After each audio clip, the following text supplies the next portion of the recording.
పత్రికేయ మిత్రులందరూ కూడా నమస్కారాలు.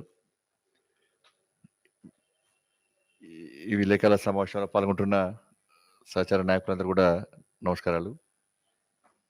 వాస్తవానికి నిన్న రాష్ట్ర ముఖ్యమంత్రి గారి యొక్క ప్రెస్ మీట్ చూడలే. ఢిల్లీ నుంచి ఫ్లైట్లో వస్తున్నాయి కాబట్టి మా గురువర్యులది చూసే అవకాశం, అదృష్ట అవకాశం దొరకలే. చాలా మంది ఎంజాయ్ చేసినట్టు, అది వేరే విషయం. కానీ వాళ్ళది తెలంగాణ రాష్ట్రం కాదు, ప్రపంచానికి పెద్ద. ఎందుకంటే ఢిల్లీ పోతుంది ఇప్పుడు, కథలు తిప్పుతాడు సార్ పోయి.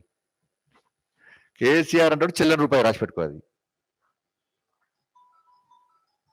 కేసీఆర్ అనే వ్యక్తి చెల్లని రూపాయి, ఎవరు దేక్తలేడు, ఆయన ఎవరు పడుచుకుంటలేడు.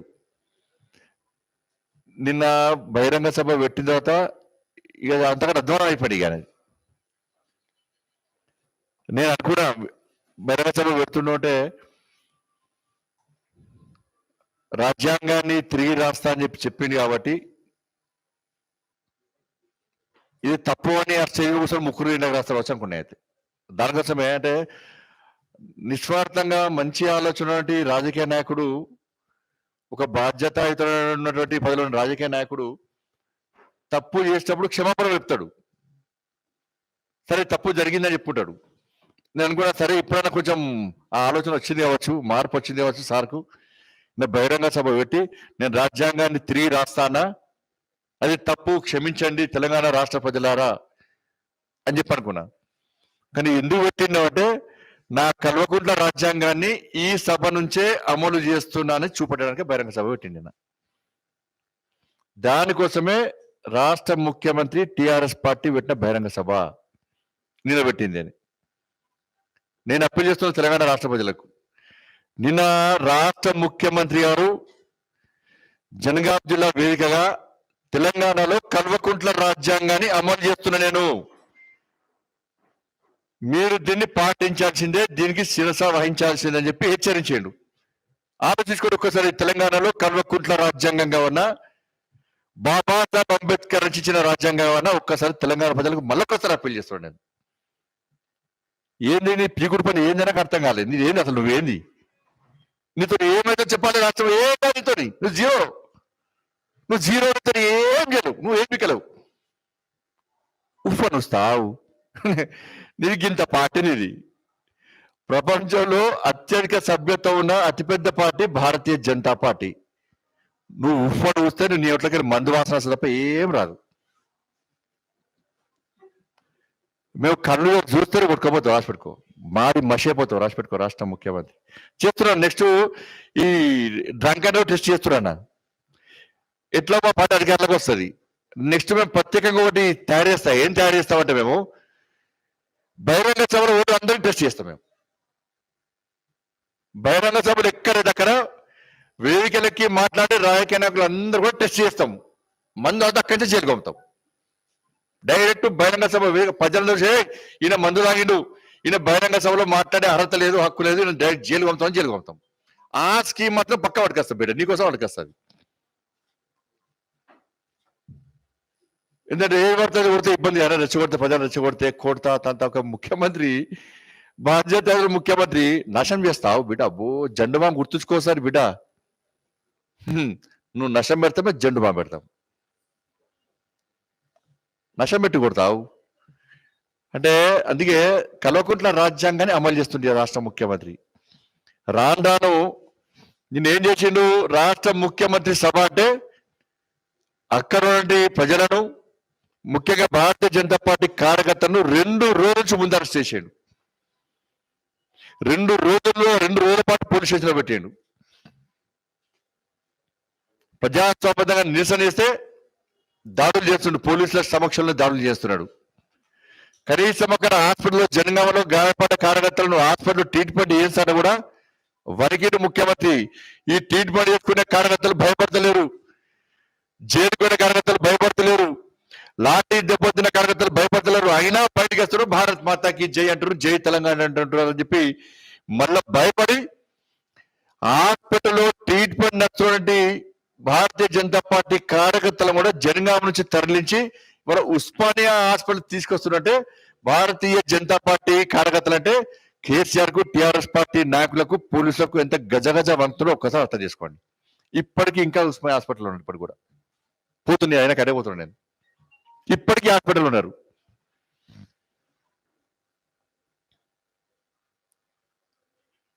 ఈ రాండాలో తెలంగాణ సభ ఇట్నే ఉంటే, తెలంగాణ ప్రజలు ఇట్నే ఉంటే నెక్స్ట్ ఏం చేయాలి? రాష్ట్ర ముఖ్యమంత్రి కల్వకుంట్ల రాజ్యాంగం అంటే ఏంది? కేసీఆర్ గారు వస్తుందంటే, కేసీఆర్ కుటుంబం వస్తుందంటే, గతంలో నిజాం కాలాన్ని రాజుల కాలంలో ఏం చేస్తారంటే, అటు నుంచి రాజు బయటకు వెళ్తుంటే చెప్పులు తీసి పక్క పెడతారు, ఇట్లా అందరూ ఇట్లా పట్టుకుంటారు, ఇట్లా నెక్స్ట్ అదే అవుతుంది. ఇక కేసీఆర్ గారు కానీ కేసీఆర్ కుటుంబం ఫలానా జిల్లాకు వస్తుంది, ఫలానా మండలంకి వస్తుంది, ఫలానా గ్రామానికి వస్తుంది అంటే ప్రజలందరూ కూడా, తెలంగాణ ప్రజలు కూడా బయట నిలబడాలి. సాకు వంగి కింది తల పైకెత్తకుండా కిందికి వంగి దండాలు పెట్టాలి, చెప్పులు తీసి పక్కకు పెట్టాలి, అవసరం వస్తే కాళ్ళు మొక్కాలి, లేకుంటే ఊరు విడిచిపోయి వేరే కాడ ఉండాలి, లేకుంటే లోపడేసి ఈ బంతి సభ చేస్తారు. నేను అనుకున్న బహిరంగ సభ పెడితే ఏం చెప్పాలి? రాష్ట్ర ముఖ్యమంత్రి నువ్వు ఇందులో ఏం బీకినో, ఏం సాధించో చెప్పాలి, డబుల్ బెడ్రూమ్లు ఎన్ని ఇచ్చినావో చెప్పాలి, ఎందుకు చెప్పాలి? నోటిఫికేషన్లు ఎన్ని ఇచ్చినావో చెప్పాలి, ఎంతమందికి ఉద్యోగం కల్పించావో చెప్పాలి, నిరుద్యోగ వృత్తి ఎంతమందికి ఇస్తావో చెప్పాలి, రైతులకు రుణమాఫీ ఎట్లా చేస్తావో చెప్పాలి, ఆ పనుల ప్రజలకు రేషన్ బియ్యం ఏ విధంగా ఇచ్చినావో చెప్పాలి. కోవిడ్తో ప్రజలు తెల్లారుతుంటే నేను ఫామ్ హౌస్ లేను, నేను ప్రగతి భవన్ లేను, నేను నా కుటుంబం మొత్తం రాత్రి సేవ చేసిన, ఇంట్లో పండుకోలే, మేము ఫామ్ హౌస్ పండుకోలే, ప్రగతి భవన్ పండుకోలే, నిరంతరం సేవ చేసిన. కోవిడ్ వస్తే వ్యాక్సిన్ నేనే ఫ్రీ ఇచ్చిన, పీపీ కిట్స్, మాస్కులు, శానిటైజర్స్, వెంటిలేటర్స్ అన్ని నేనే ఇచ్చిన, ప్రభుత్వ ఆసుపత్రిలో సౌకర్యం కల్పించిన, సేవ చేసిన నర్సులు తొలగించలేదు, నేను విద్యాబాలను తొలగించలేదు, ఫీల్డ్స్ తొలగించలేదు, విఆర్ఓలకు పోస్టింగ్ ఎక్కడ ఇవ్వలేదు. నువ్వు చేసింది చెప్పు, చేయండి చెప్పు. చేసింది ఏం లేదు, నువ్వు ఏమి చేయలేదు. కాబట్టి కేవలం భారతీయ జనతా పార్టీని టార్గెట్ చేసి తెలంగాణ రాష్ట్రంలో ప్రజలను మా జోలికి వస్తే ఈ విధంగా వస్తే నెక్స్ట్ కల్వకుంట్ల రాజ్యాంగాన్ని అమలు చేస్తున్నా అని చెప్పడానికి మాత్రమే ఈ బహిరంగ సభ. ఏం మాట్లాడిండో ఏం చేసిండో ఆయనకు అర్థం కాలేదు. నాకు ఇవాళ పొద్దుంటే నేను ఆశ్చర్యపోయినా.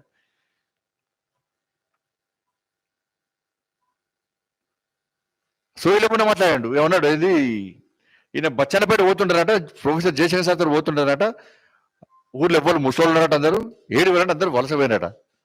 అప్పుడు మైక్ లేదు, మైకులకు జీబు ఉందట. మైకుల జీబు అర్థం కాలే, మైకుల జీబు ఉండదు అంటే ఆయన భాష ఏంటంటే మందులో సోడా వస్తారా, సోడా మందు వస్తారా, ఆయన భాషలు చెప్పాలంటే మైకుల జీబిండు నాకు అర్థం కాలే. అంటే ఉల్టా ఉన్నది, అంటే మందులో సోడా వస్తారంటున్నది, సోడాల మందు కాదు, సోడాల మందు వస్తుంటున్నది పరిస్థితి. ఆయన భాషలు చెప్పాలంటే మైకుల జీబు ఉన్నది అంటే సోయి లేదు. వాస్తవానికి మనిషికి సోయి లేకుండా మాట్లాడాడు. ఆయన ఫేస్ చూస్తుంటే భయం ఇట్లా పడుతుండు. దీనికి అంత కారణం ఏంటంటే ఆయన అవినీతి సామ్రాజ్యం కూలిపోతుందిగా, ఆయన మీద ఎట్టి పట్ల విచారణ ప్రారంభం అవుతుంది. ఆ విషయం ఆయనకు తెలుసు, అనుమానం వచ్చింది. కాబట్టి ఏం చేయాలి? మరొక్కసారి తెలంగాణ సెంటిమెంట్ రగిలించాలి. నేను తెలంగాణ కోసం ఉద్యమం చేస్తుంటే కేంద్ర ప్రభుత్వం నా మీద విచారణ జరుపుతుంది అని మరొక్కసారి తెలంగాణ ప్రజలను రెచ్చగొట్టడానికి, ఆయన అవినీతిని కప్పిపుచ్చుకోవడానికి, ఆయన జైలుకు ఉండడానికి, ఆయన విచారణ జరపకుండా ఉండడానికి మాత్రమే కేసీఆర్ ఆడుతున్న డ్రామాలు ఇవన్నీ కూడా. మోడీ గారు అంటే వంతాడు, అది ఊపేటప్పుడు పనిచేస్తాను కూడా లోపల భయం స్టార్ట్ అయింది నాకు. మొన్నేమో దిష్టిపోటు కనబడిస్తుంది మోడీ గారి, ఏది కేంద్రంలో పార్లమెంట్ లో. మరి ఎందుకు మాట్లాడలే? నేను వేదిక ద్వారా మాట్లాడాలి కదా, మోడీ గారు తప్పు మాట్లాడాలి. ఎందుకంటే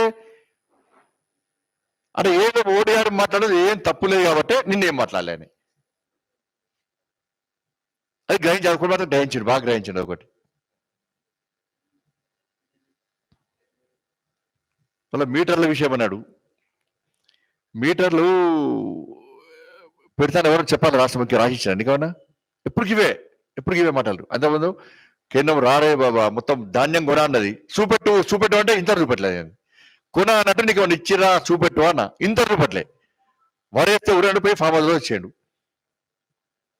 ఇప్పుడు చూపెడతలేడు. కేంద్రము ధాన్యం కొన అని చెప్పి నీకు ఇచ్చిందని చెప్పి అప్పటి నుంచి ఇప్పటి వరకు అడుగుతున్నాం, చూపెట్టలేదు.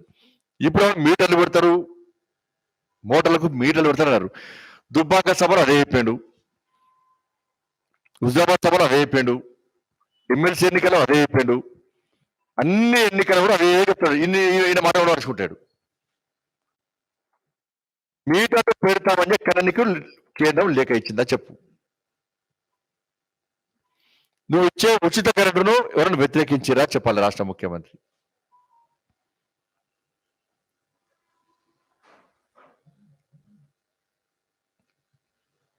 ఇవాళ డిస్కంలకు దాదాపు 48,000 కోట్లకు పైగా అప్పున్నది.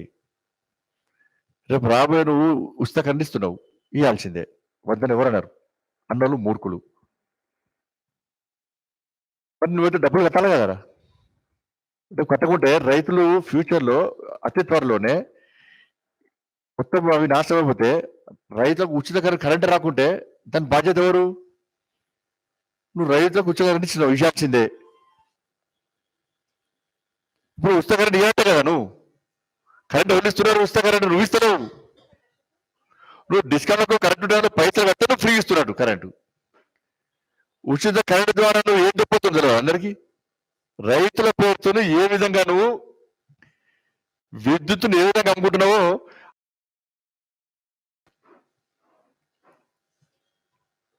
ఎందుకు వస్తున్నావు పైసలు?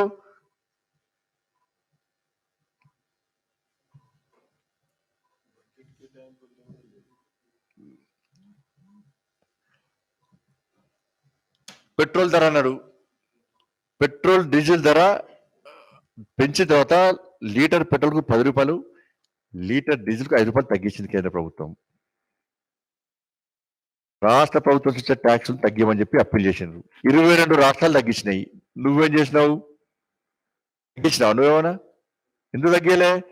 లీటర్కు 40 రూపాయలు దొబ్బిపోతున్నావు బాగా. హుజరాబాద్లో ఇదే చెప్తుంది, గ్యాస్ సిలిండర్లు ఎత్తురి, పెట్రోల్ బంక్ల పైపులు పడుతుంది, పోస్టర్ల మీద పోస్టర్లు, ఫ్లెక్స్ల మీద ఫ్లెక్స్లు, హోర్డింగ్లు, పాంప్లెట్లు, భుజాలు అన్ని ఖరాబ్ అయ్యాయి మీ కార్యకర్తలు. కొంతమంది ఆ సిలిండర్లు మోసి ఏమే నమ్మిరా మిమ్మల్ని? అడిగిన ప్రజలు ప్రశ్నించారు. 40 రూపాయలు ఒక్కొక్క పెట్రోల్కు దొబ్బిపోతున్నావు, లీటర్కు 40 రూపాయలు దొబ్బిపోతున్నావు, అవి తగ్గి అన్నారు. నువ్వు తగ్గేలే, నిన్నే లేకుండా వేసినాడు హుజాబాద్లో. ఇంకా బుద్ధి రాలేదు మళ్ళీ పెట్రోల్ డీజిల్ మళ్ళొకసారి బహిరంగ సభ పెట్టి నువ్వు పెట్రోల్ డీజిల్ తగ్గలే, పెంచావు అని చెప్పబడుతుంది. నువ్వు తగ్గి నీ మాట ప్రజలు 22 రాష్ట్రాలు తగ్గిస్తే ధనిక రాష్ట్రమే కదా, ఎందుకు తగ్గిస్తారు? ఎన్న ఇబ్బంది ఏంది? మళ్ళీ కేంద్రం బాగా చెప్తావు.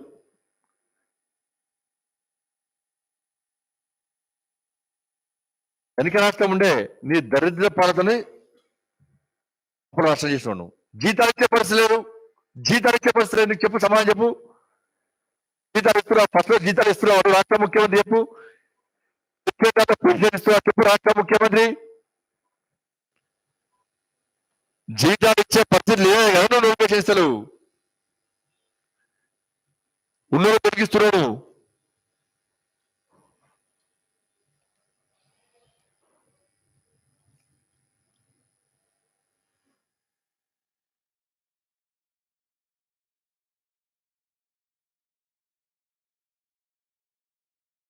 తెలంగాణ కోసము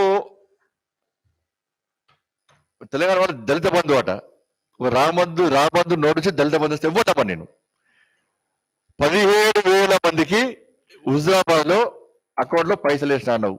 ఎక్కడున్నాయి పైసలు చెప్పాలి, రాష్ట్రంలో కేపాలి.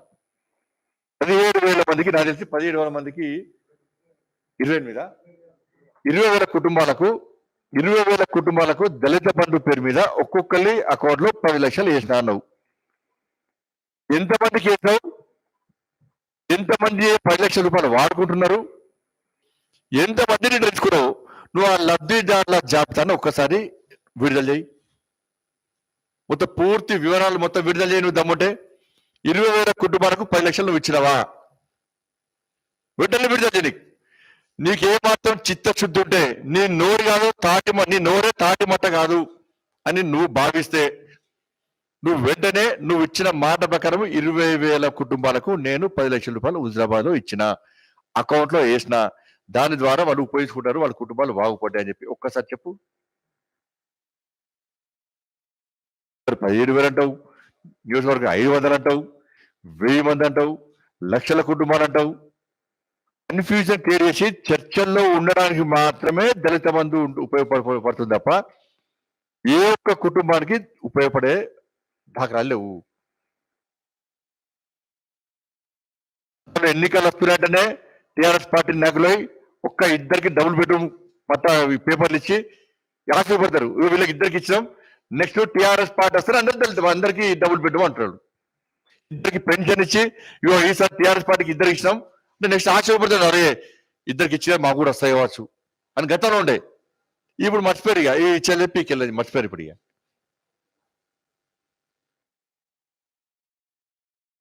దళిత బంధు ఇప్పటివరకు ఎంతమందికి అమలు చేసినావు?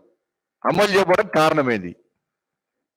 నువ్వు ఎన్నికల సందర్భంలో ఏం చెప్పినావు? దళిత బంధు 6 మందికి ఇచ్చేస్తాను 10 లక్షల రూపాయలు. మరి ఎందుకంటే నోరు కదా ఎడగానే తెలియప్పుడు ఏదో ఆలోచన అంటావు అయితే దళిత 10 లక్షల రూపాయలు ఒక దళిత సమాజం ఒక కుటుంబానికి ఇస్తున్నట్టే ఏదో ఆలోచన ఉంటుంది కదా. మరి ఏ ఆలోచన లేదు రాజపడదు అనుకున్నావు, అది ఏమనుకున్నావు అర్థం కాలేదు.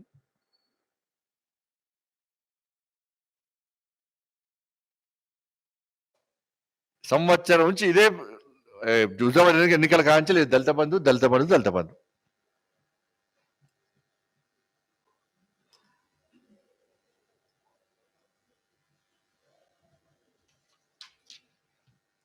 జాతీయ రాజకీయాల్లో ఢిల్లీ గడీలు ఢిల్లీ కోటలు బద్దలు పడతాడ తీసిపాను కానీ అంత పెద్ద తీసిపాను కానీ అంతకుముందు ఢిల్లీ యుద్ధం చేస్తాడో పిచ్చోడు వచ్చింది అడిగిపోయి పక్కన వెళ్ళి వంగి అక్కడ చూడండి మోడీ అడుగునే కథం వనికి మొత్తం దాన్ని పెట్టా ఈయన పోయి ఢిల్లీలో కోటలు బిడ్డని ఢిల్లీ కోటలు బద్దలు పడతాడట. నీ గడ్డిని ఫస్ట్ చూసుకోరు, నీ కుటుంబం అంటే ఆత్మ చెప్పు ఏడా చెప్పాలి. నీ కుటుంబము నీ టిఆర్ఎస్ పార్టీ కార్యకర్తలు ఎక్కడ అసలు బలిదానాలు చేసుకున్న కుటుంబాలు నీ పార్టీలో ఉన్నాయా? ఫస్ట్ చెప్పు.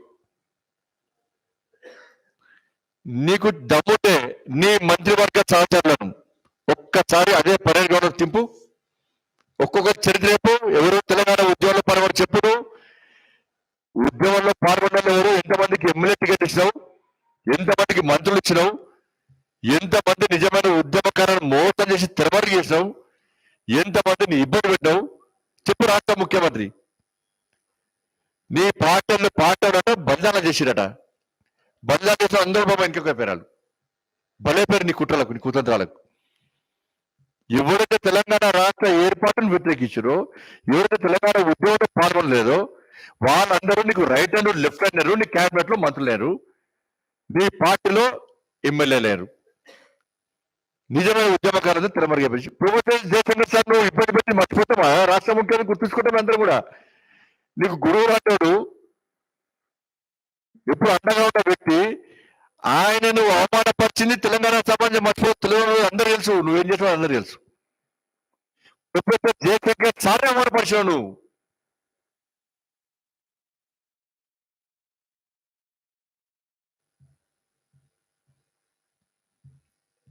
ఎస్ బలిదానం మేం చేసిన మా పార్టీ చేసింది, సిద్ధాంతం కోసం బలిదానం చేసిన మా పార్టీ కార్యకర్తలు, దేశం కోసం బలిదానం చేసినాం, ధర్మం కోసం బలిదానం చేసినాం. రే ఇప్పుడు 370 ఆర్టికల్ రద్దు కోసము మా శ్యామా ప్రసాద్ ముఖర్జీ, మా స్ఫూర్తి ప్రదాత మా శ్యామా ప్రసాద్ ముఖర్జీ ఆ రోజుల్లో బలిదానం చేసాడు కాశ్మీర్ లో. స్ఫూర్తి అది.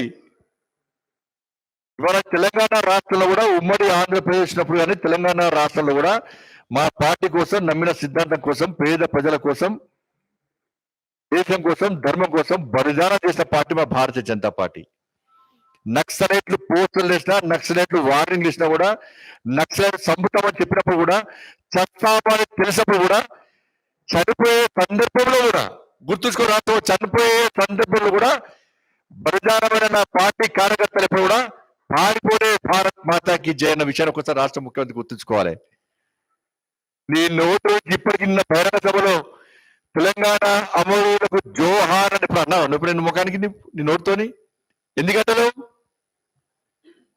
ఉద్యమ సభలు అడ్డు అధికారం రాకపోతే తెలంగాణ అడ్డుకు జోహార్ అడ్డు కదా, జై తెలంగాణ అడ్డు కదా, తెలంగాణ ఉద్యమకారులకు తచ్చుకుంది కదా, కూర్చు కదా, అమరుడు గుర్తొస్తలేరా నీకు? ఎందుకు తచ్చుకుంటున్నావు? భయం. అమరవీరుని తెలుసుకుంటే రాష్ట్ర ముఖ్యమంత్రి భయం. ఎందుకంటే మళ్ళా అమరులు అంటే నా వెనుకపోతుంది, నాది నన్ను ఎవరు మర్చిపోతారు. నేనే త్యాగం చేస్తుంటే నేనే ఓడిస్తున్నానే, తెలంగాణ ఉద్యమకారు నేనేనే, నేను నా కుటుంబమేనా, అందుకే రాజ్యం వెళ్తున్నాం అని చెప్పి అనుకుంటాడు. కానీ ఈనాడు ఢిల్లీ పోతున్నాడ. ఏం చేస్తావు? చెల్ల రూపాయలు అడిగాను నేను. ఉత్తరప్రదేశ్ ఎన్నికల్లో ప్రచారంగా పోతా బీజేపీ సంగతి అని చూస్తున్నాడు. మరి ఎవడు వెళ్తున్నాడు? ఆయన పిలిచిండు, ఈయన ఫ్లైట్ పంపించిండు, స్పెషల్ ఫ్లైట్ పంపించిండు. నిన్నే వాడు రాలే, ఈయనే పంపించిండు. ప్లీజ్ రా, ప్లీజ్ రా, ఇక్కడ చిల్లర రూపాయి అవుతున్నా, కనీసం మీరు వస్తే నా ముఖం తెచ్చుకొని తిరుగుతాను అని చెప్పి వాళ్ళని పిలిచిండు. నోట్ల సంచుల కట్టలు ఇచ్చిండు, బ్యాగులు ఇచ్చిండు. ప్లీజ్ నన్ను ఒక్కసారి మీటింగ్ ఇవ్వండి ఉత్తరప్రదేశ్లో అని చెప్పి అన్నాడు. వచ్చినవాడు వచ్చాడు, తీసుకుపోయాడు. ఈయనకి ఎవరు ఫోన్ చేయలే. అలా ఇక్కడనే ఎవరు దిక్కలేడు, గాడబడి దిక్కాలి. ఎందుకు కూడా చెప్పాలి రాష్ట్ర ముఖ్యమంత్రి, నువ్వు నీ కుటుంబం అడగదా? ఉత్తరప్రదేశ్ బీజేపీ సంగతి చూస్తా ఉండేవి. ఏమైంది మరి? ఏమైంది చెప్పాలి, సమాజం చెప్పాలి. ఇవాళ బహిరంగ సభ ఉంది, ఇవాళ చెప్పాలి, బహిరంగ సభ చెప్పాలి. ఉత్తరప్రదేశ్ ఎందుకు చాలా బిజీ అయింది నువ్వు కూడా.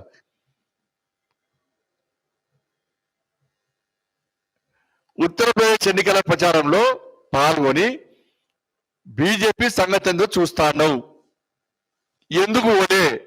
నిన్ను ఎవరు విలువలేదా? నేను ఎవరు పడుచుకోలేదా? మరి పైసలు ఏమయ్యా? మరి అందులో కలకత్తా వేడు పోయి మధ్య కాళీమాత దర్శనం చేసుకోవచ్చు, గాలికే పరిమితమయ్యాడు. ఒరిస్సా వేడు స్వామి జగన్నాథ దర్శనం చేసుకొని వచ్చిండు. చెన్నై వేడు కంచి కామకోటి పీడాపరి దర్శనం చేసుకొని వచ్చిండు. శ్రీరంగం వేడు ఆ దర్శనం చేసుకొని వచ్చిండు. ఏనుగుతో దెబ్బతిని వచ్చిండు. పట్పని కొట్టింది అది ఏనుగు. ఉత్తరప్రదేశ్ పాపం పోతాంట అయోధ్యలో పోదాం పాపం. మన మోడీ గారు అభివృద్ధి చేసినటువంటి కాశీని దర్శనం చేసుకోవడం అది కూడా బాకీ లేదు కాదు. పోతే అదేతుండే, బతుకు అదేతుండే. నువ్వు వాళ్ళు పిల్లలు కూడా పోతాడు అనుకో, పోతే ఏమవుతుండే? అది ఎవరు అడుచుకోడు. పోయి మళ్ళీ కాశీ పోయి లేదా కాశీ దర్శనం కాస్తుంటే ఆడ ఏనుగు ఉంటే అది కూడా కొడుతుంటాడు. శివుడే పట్పన కూడా, శివుడు కొడితే ఒకటేనే. నిన్ను ఎవరు అడుచుకోరాడా? నిన్ను విలువ ఎవరు? ఏమి అసలు నోడా తాడేవు. అంతకుముందు 5 లక్షల రూపాయలు ఇస్తాను వేడు, ₹1 ఇయ్యాలే. యూపీ పోతున్నాడు, పోలేదు. రైతు చట్టాలు వ్యతిరేకంగా ఢిల్లీ కత్తి దింపుతాడు. పోయిండు, పిచ్చోడు వచ్చాడు, ఎవరు పడుచుకోలే. 60 మళ్ళీ వగ్గి దండలు పెట్టి వీడికి వచ్చి సమర్థించిండు. మళ్ళా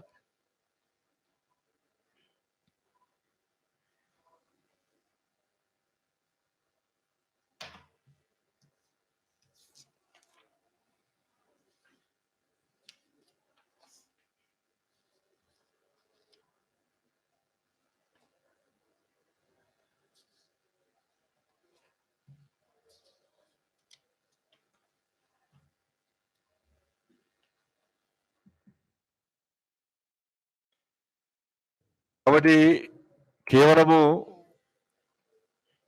మన తెలంగాణ సమాజం లోపల, తెలంగాణ ప్రజల లోపల రాజ్యాంగం విషయంలో రాష్ట్ర ముఖ్యమంత్రి తిరిగి రాజ్యాంగాన్ని రాయాలని చెప్పిన విషయాన్ని ప్రజల దృష్టి మళ్లించడానికి రాష్ట్ర ముఖ్యమంత్రి పన్నిన పన్నాగం ఇది.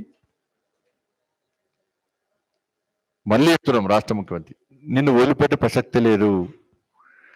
రాజ్యాంగం జోలికి నువ్వు వచ్చినావు, ఒక్క పేజీ టచ్ చేయలేవు, నువ్వు మసైపోతావు. మళ్ళీ చెప్తున్నా, మాడి మసైపోతావు నువ్వు.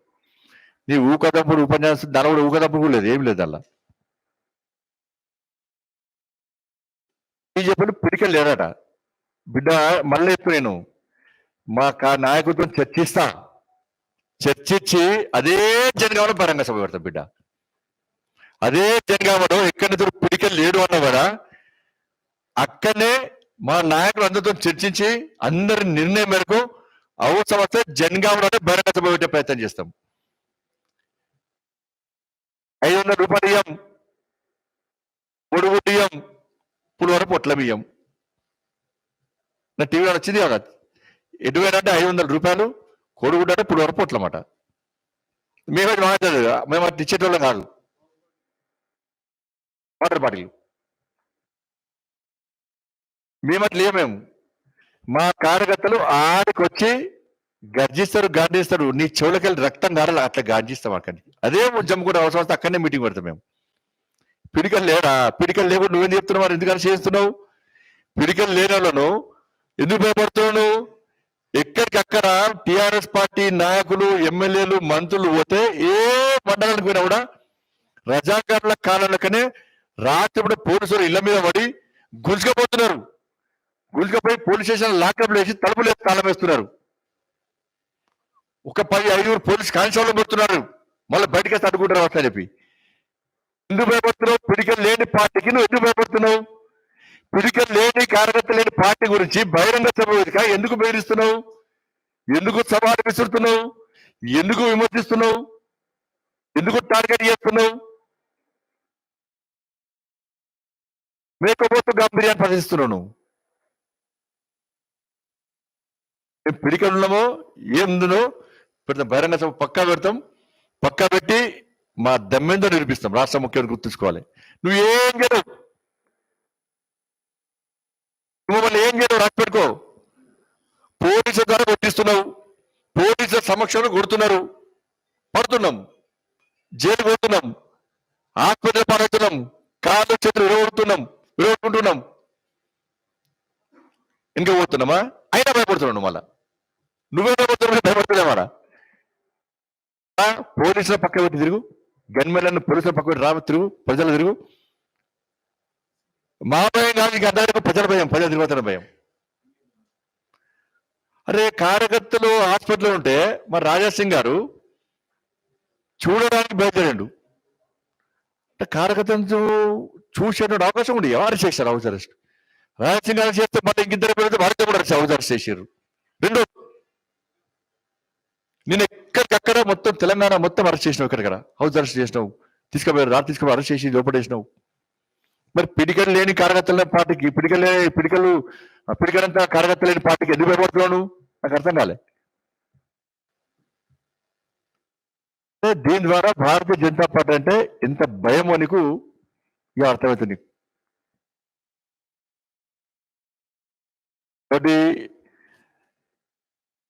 మళ్ళీ రాష్ట్ర ముఖ్యమంత్రి నువ్వు బహిరంగ సభ వేదిక ద్వారా ఇవాళ పెడుతున్న బహిరంగ సభ దాని ద్వారా స్పష్టం చేయి.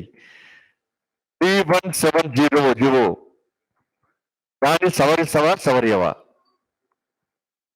కుటుంబాలు విచ్ఛిన్నమవుతున్నాయి, ఇప్పటికీ బాధపడుతున్నారు. రోడ్డుకి ఎక్కిన ఆందోళన స్టార్ట్ చేశారు. నోటిఫికేషన్ ఎప్పుడు ఇస్తావు? నిరుద్యోగ వృత్తి ఎప్పుడు ఇస్తావు?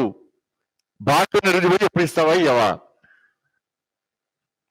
ఇప్పుడు పంట కోత స్టార్ట్ అవుతాయిగా. ధాన్యము కొంటవా కొనవా? రైస్ కొనడానికి కేంద్ర ప్రభుత్వం సిద్ధంగా ఉంది. నువ్వు వరి వేస్తే ఊరని ఎందుకన్నావు? ఇప్పుడు రైతులు అందరూ వరి వేసారు, ఆల్రెడీ చాలా మంది వేసారు. దానిని కొంటవా కొనవా? నువ్వు బ్రోకరేజ్ చేస్తావా చేయవా? ఆ చాలా నీకు చెప్పాలి.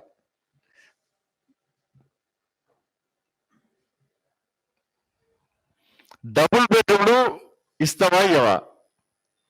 దళిత బంధు ఎంతమందికి ఇస్తావు? వెంటనే లిస్ట్ అనౌన్స్ చేయి. డబుల్ బెడ్రూమ్లు కేంద్ర ప్రభుత్వం ఎన్ని శాంక్షన్ చేసింది నీకు? ప్రధానమంత్రి ఆవాస్ యోజన కింద నువ్వు ఎన్ని కట్టించినావు? నువ్వు కట్టించిన ఎంతమంది ఉంటున్నారు? ఇంకెన్ని కట్టిస్తావు? నీకు అసలు దరఖాస్తులేని లబ్ధిదారుల లిస్టు విడుదల చేయి.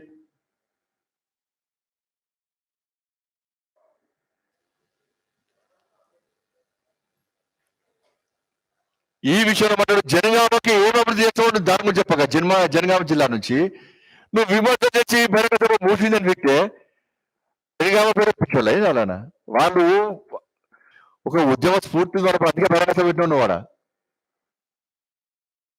ఈ డౌన్ఫాల్ స్టార్ట్ అయినాక ఫస్ట్ బహిరంగ సభ అక్కడి నుంచి స్టార్ట్ చేసినావు నువ్వు. జనగామకి ఏం చేసావు? ఏం చెప్పలే, ఎందుకు చెప్పలే? జనగామ జిల్లాకు అభివృద్ధి చేసింది ఎందుకు? నువ్వు తిట్టానికి పెట్టావా? బీజేపీ తిట్టానికి పెట్టావు వాడు బహిరంగ సభ.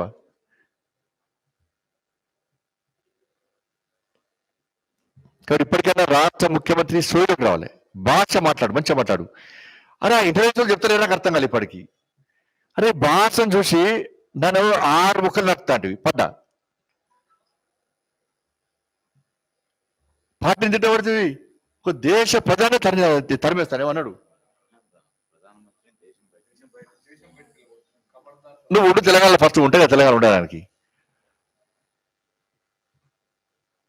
నీరవ్ మోడీని వాళ్ళు వేరే వచ్చి నిన్ను మాత్రం మోడియం బిడ్డ, నిన్ను మాత్రం దేశం దాటి నేను పక్క ఇక్కడ వస్తాను. నేను అబ్బా అనుకుంటున్నా అంటే నేను వాళ్ళకే పోతా అంటున్నాడు రాష్ట్ర ముఖ్యమంత్రి. నేను దోసుకున్నా కదా, నేను వాళ్ళకే పోతానని ఓ నీ అంటున్నాను అట్లా. నేను అసలు ఓడి రాసి పెట్టుకో. అబ్బో నువ్వు అబ్బో పెద్ద బడా చోర్ నువ్వు దోసుకున్న పైసలు మొత్తం కక్యం. నీ అబ్బో అంటే పాస్పోర్ట్లు ఎట్లా పాస్పోర్ట్ తీసుకోను, ఎట్లా దొంగ వీసాలు తీసుకొని పోవాలి అనుభవం కాబట్టి ఎట్లా ధైర్యం ఉన్నట్టు పాప బాగా. ఇంతకు చేసిన దండాడే కదా, అందుకే ధైర్యం ఉన్నాను. ఎవరు మోడీ గారు ఎవరు ఆపరు. నేను ఆల్రెడీ రూట్ క్లియర్ చేసుకున్నా. ఎప్పటికైనా అర్ధరాత్రి అపరాత్రి పోతా. నేను ఇందులో ఎక్స్పర్ట్. నేను పంపించిన నేనే పోయిட்டு నాకు ఈజీ. చాలా మంది పంపించినా కదా, నేను పోవడం నాకు ఈజీ అనుకుంటున్నాడు ఆయన పాపం. అంటే ఆలోచించవచ్చు. నేను మాత్రం పోనీయం రాసి పెట్టుకో. లేదు రిక్వెస్ట్ చేస్తున్నావచ్చు నన్ను కూడా పోనీ అని చెప్పి. మోడీ గారు వచ్చాక వేరాలు నిన్ను మాత్రం పోనీయం రాసి పెట్టుకో. అది గ్యారంటీ, అది 100% గ్యారంటీ. నిన్ను మాత్రం పోనీయం. ఎందువల్ల మోడీ గారి ఇక్కడ నుంచి కోవిడ్ వచ్చినప్పుడు కూడా ఆర్థిక వ్యవస్థ ఎలాంటి ఇబ్బంది కాకుండా దేశాన్ని కాపాడినందుక, లాక్డౌన్ విధించి దేశాన్ని కాపాడినందుక, లాక్డౌన్ సమయంలో కూడా కోవిడ్ సమయంలో కూడా దేశ ప్రజలను ఆదుకున్నందుక, ప్రపంచానికే వ్యాక్సిన్స్ ఫ్రీగా వ్యాక్సిన్ అందిస్తున్నందుక, ఒక శక్తివంతమైన భారతదేశ నిర్మాణం కోసం ప్రయత్నం చేసినందుక, ప్రపంచంలోనే ఉత్తమమైన వ్యక్తిగా ప్రధాని ఉన్నందుక, దేశం నుంచి పంపడానికి 370 ఆర్టికల్ రద్దు చేసినందుక, అయోధ్యలో రామ మందిర నిర్మించినందుక, త్రిపుల్ తలాక్ రద్దు చేసినందుక, ఇచ్చిన హామీలు నెరవేరుస్తున్నందుక, అనేక సంక్షేమ పథకాలతో ఆత్మ నిర్భర భారత్తో అనేక సంక్షేమ పథకాలను ప్రవేశపెడుతున్నందుక,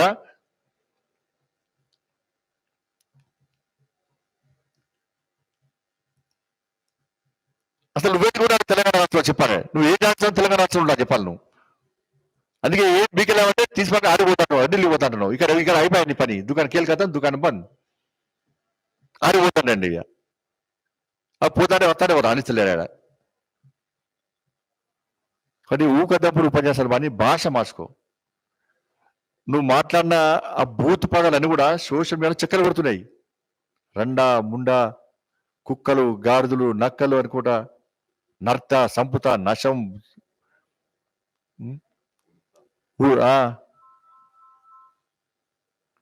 అదే తెలంగాణ భాష అంటే కాదు అది. మరి నువ్వు సపరేట్గా గురువు నేర్పి నీ వేరే గురువులు నేర్పవచ్చు నీకు భాష. ఆ నేర్ప గురువు వనుకరు రావని. ఇప్పటికైనా రాష్ట్ర ముఖ్యమంత్రి నీ పద్ధతి మార్చుకో, నీ భాష మార్చుకో. ప్రజలు తోట నీ భాష చూసి జ్ఞానం అందరూ కూడా వ్యతిరేకిస్తున్నారు. నీ పక్క తొట్టి గ్యాంగు చప్పలు కొడుతున్నారు కావచ్చు, వాళ్ళు కూడా ఇంకా తిట్టుకుంటారు పోయి ఈ ముఖ్యమంత్రి భాష ఏంది అని చెప్పి. నీ మూడ చెప్పలేకపోతున్నారు అంతే. వాళ్ళు కూడా చెప్పే అవకాశం ఇస్తలేవో చెప్తలేరు. వాళ్ళు చెప్తే వాళ్ళు కూడా చెప్తారు నీ భాష గురించి. ముఖ్యమంత్రి స్థాయిలో ఉన్న వ్యక్తి భాష మాట్లాడే భాష ఇది కాదు. ముఖ్యమంత్రి ఒక బాధ్యత పదవిలో ఉన్నటువంటి ముఖ్యమంత్రి పదవిలో ఉన్న వ్యక్తి యొక్క వ్యవహార శైలి కాదు. కానీ ఇప్పటికైనా రాష్ట్ర ముఖ్యమంత్రి సోయిలోకి వచ్చి మాట్లాడాలి. అందుకే తొందర వస్తే ప్రభుత్వం తొందర వస్తే ఇటువంటి వ్యక్తులకు అవకాశం ఉండదు, మాట్లాడే అవకాశం ఉండదు. ఇక వెంటనే మోడీ గారి మీద మాట్లాడిన విషయంలో కానీ, తెలంగాణ ప్రజలను మీద మాట్లాడే భాష కానీ, రాజ్యాంగానికి వ్యతిరేకంగా బాబాసాహెబ్ అంబేద్కర్ ను కించపరిచే విధంగా రాజ్యాంగాన్ని తిరిగి రాస్తానటువంటి విషయంలో కానీ, 317 జీవో ద్వారా ఉద్యోగస్తులు ఉపాధ్యాయులను ఇబ్బంది పెట్టిన విషయంలో కానీ, దళిత బంధు పేరుతోని దళిత సమాజాన్ని ఇబ్బంది పెట్టిన విషయంలో కానీ, నోటిఫికేషన్ ఇస్తా చెప్పి ఇవ్వకుండా యువతను మోసం చేసిన విషయంలో కానీ అన్నింటిని గుర్తించు, గమనించు, గ్రహించు. నువ్వు వెంటనే క్షమాపణ చెప్పాల్సిందిగా భారతీయ జనతా పార్టీ డిమాండ్ చేస్తా ఉన్నది.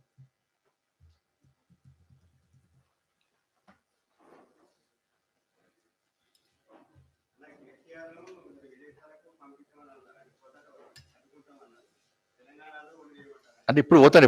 ఇప్పుడు అప్పుడు పోయి పైసలు దాచిపెట్టుకుంటాడు కదా. ఎవరు ఇన్న జైలు పోతాడు. అదే అదే కదా.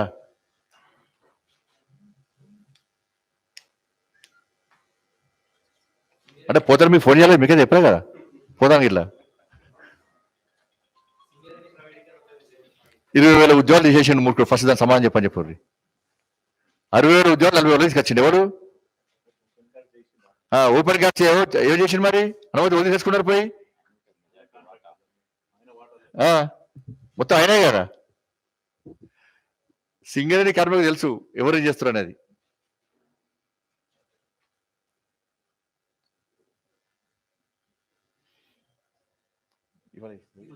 ఈరోజు 317 జీవో సవరించాలని చెప్పి డిమాండ్ చేస్తూ టీపస్ ఆధ్వర్యంలో తెలంగాణ ప్రాంత ఉపాధ్యాయ సంఘం ఆధ్వర్యంలో ఉపాధ్యాయులు అందరూ కూడా ఆందోళన చేస్తుంటే ఎక్కడికక్కడ పోలీసులు కొడుతున్నారు ఉపాధ్యాయులను.